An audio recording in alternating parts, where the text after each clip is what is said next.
Hello everybody, what's happening? You're here with me, Dave, on the Empire, and this week we're taking a look at the PlayStation virtual reality release of Bethesda's Skyrim.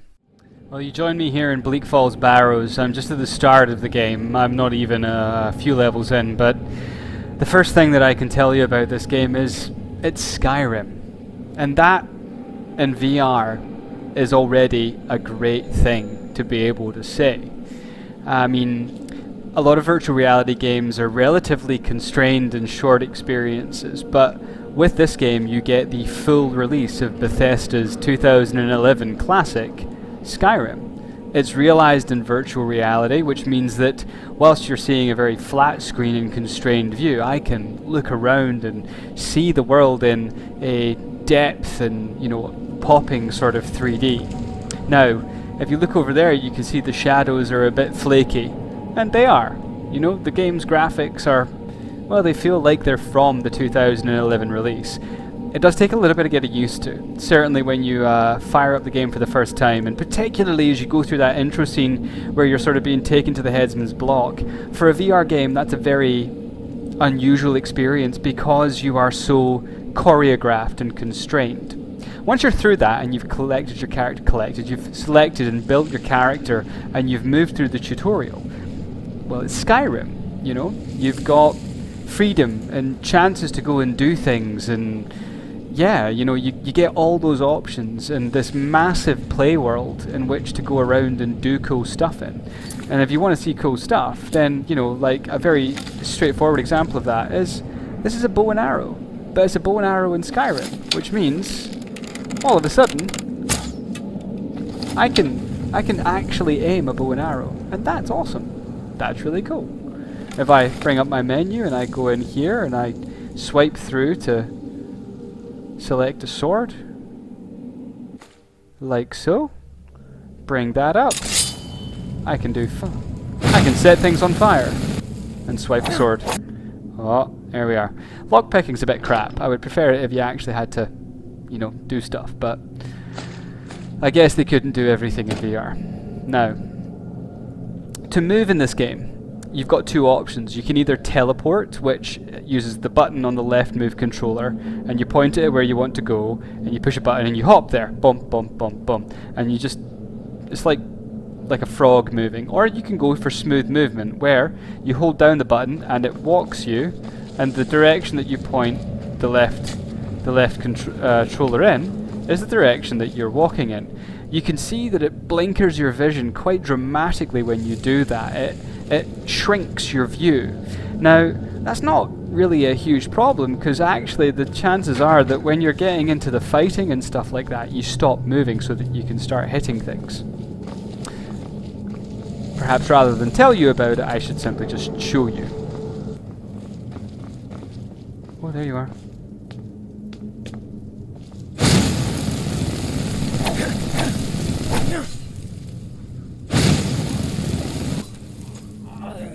There you go.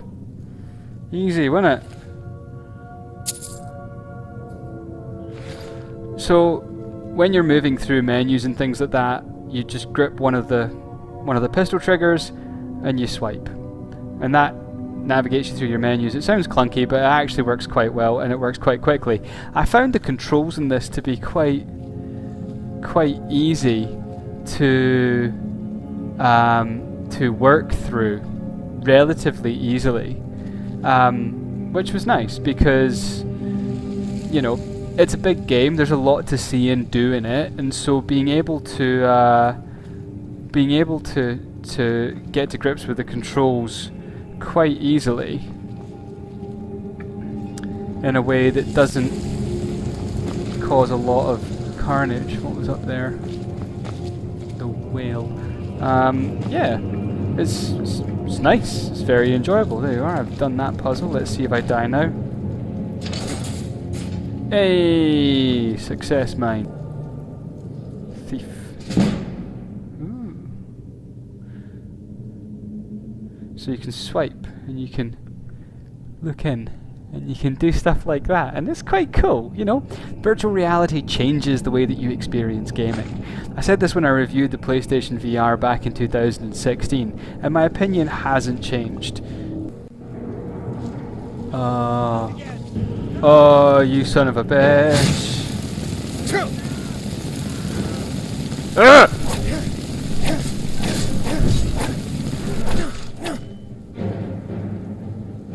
Jeez, they're huge.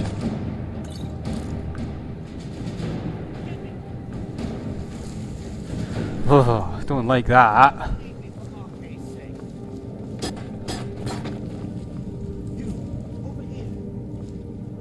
What up, Jay? Oh, I'm gonna get you good.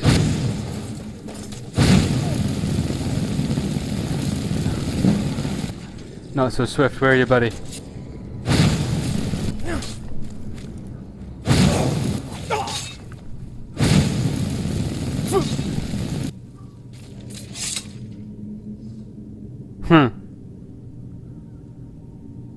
Right on.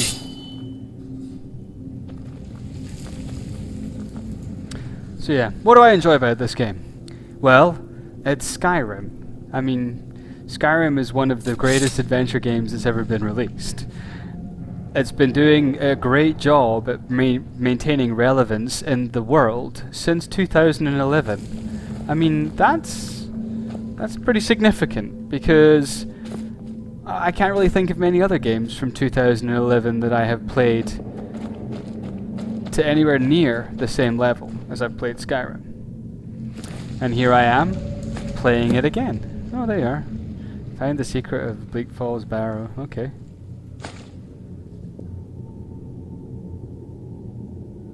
Right on. What is the secret to Bleak Falls Barrow, I wonder? Is it going to allow me to become the Dovahkiin? Oh, hello. Right then. Bring it.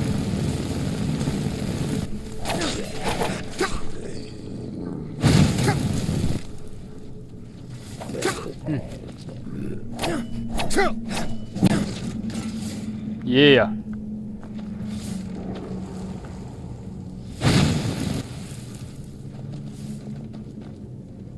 Huh. Okay. Yeah.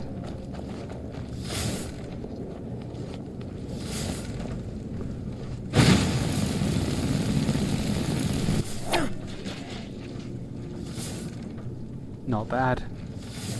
So yeah, I mean, like, magic, man. Look at this. This is just the best thing ever. 'Cause what you can do in this game... see ya.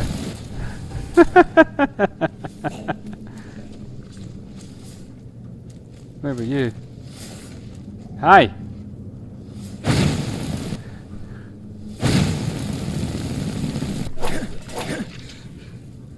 Yeah. So sometimes combat is incredible in this game. You feel really powerful, you're wielding magic and a sword and you're doing that. There's no question though that at times it is clunky and it doesn't work very well and you're sort of wondering what you're doing and you're waving and flailing around and not a lot happens.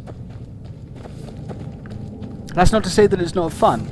On the contrary, I'm having a brilliant time doing this because I'm doing it in VR and these represent my hands and I don't have to be looking that way to spew fire over here. You know? There's no direct connection between the way that I'm looking and the way that an action happens, and that is an incredible thing in VR. It's not only happening in this game, but this game realizes it particularly well. And also, when you see those giant spiders, oh man, you get knots in your stomach. See, now this is cool too. And that's kind of cool as well. So, swords work in stabbing or slashing, as you would expect. And I think if you hold down the right trigger, you can do a big, yep. So if you hold down the trigger whilst you're swiping, you do a power attack. And so it's kind of cool. They've made all the functions available. Now, I don't know how it works when you get to like 100 proficiency and you've got all the cool, funky little things that you can do. What do you do? Yes, yes. there must be more to it than that.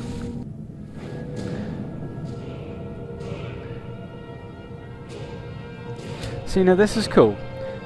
Here I am, going through my first level up, and it's giving me a beautiful 3D representation of the level up screen in this game. This is something that you cannot experience in any other way. And whilst that sounds like a weird thing, don't forget, it's Skyrim. You spend a lot of time picking out what you're going to do with your levels and things next, so being able to see them like this as something that you can like look around and do things like that, it's a small thing, but it still adds up and it makes a difference in this game.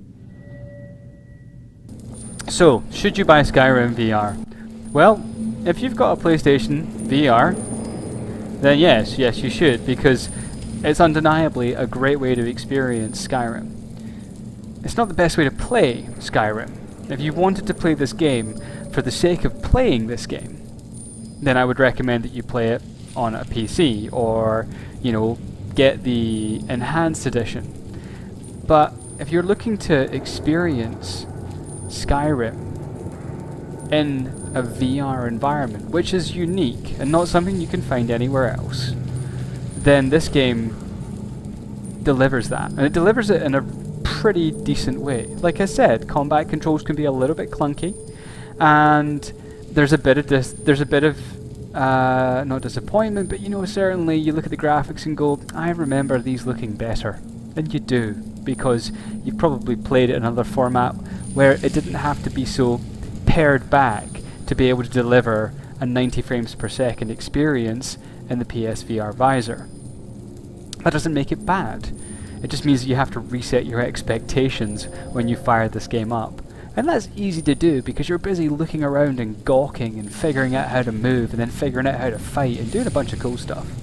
I'm going to give this a 7.5 out of 10. I think that it is absolutely one of the largest, grandest, most ambitious VR experiences that you can undertake today. It might not be flawlessly delivered, but that doesn't mean that it's not worthy of 70 of your finest New Zealand dollars and about 300 hours of your time. And you don't even have to spend them all standing up, that's optional, I just prefer it this way. But anyway, if you liked the video, thumbs up. If you didn't, thumbs down. Don't forget to like, comment, favourite, subscribe, do all that cool stuff. And stick with us here on the Empire, where we deliver more PlayStation and VR reviews in general, and obviously all of the tech and gaming content that you guys are interested in. Don't forget to leave us a comment, let us know what you'd like us to do next time. Thanks very much for checking this video out. I was your tech and gaming guy, Dave, and you're on the Empire. See ya.